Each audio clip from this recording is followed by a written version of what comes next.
Yo mga tol, bali ngayon pupunta tayo ng Caloocan sa dati kong pinapasukan na shop. I-hatid ko lang to sa kasama ko, yung impact, yung barrel na impact. Ayun o,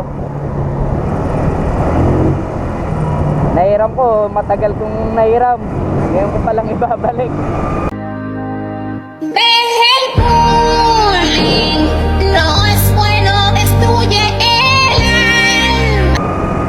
Mga tol, samahan nyo ako sa biyahe ngayon. Bali, dito tayo ngayon sa Visayas.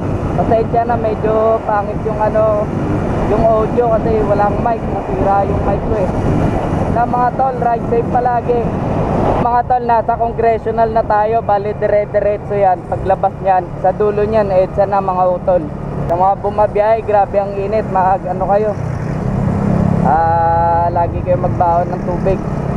Subukan natin applyan yan mga utol, yung joyride or kaya angkas. So mga tol, intersection ng congressional tsaka Mindanao. Ito Mindanao to.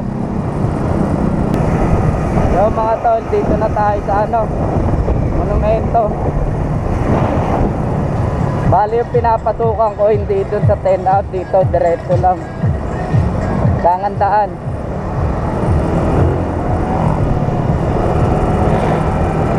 Lapit na tayo.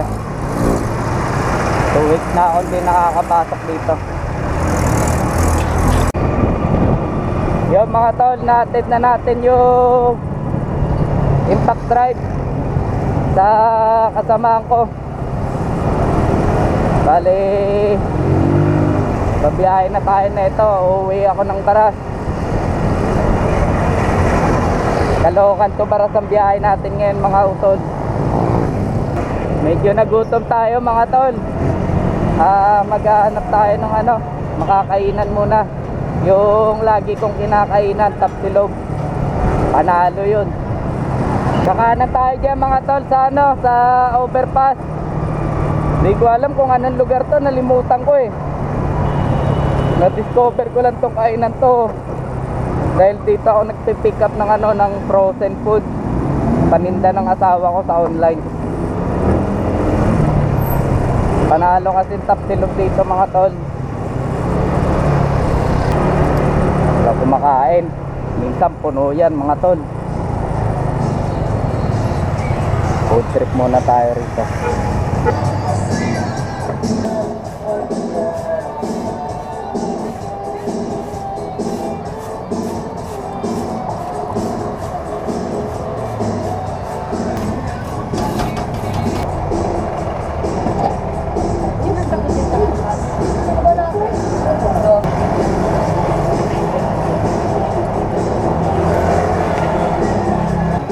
Mas pakalaki lang. Kaya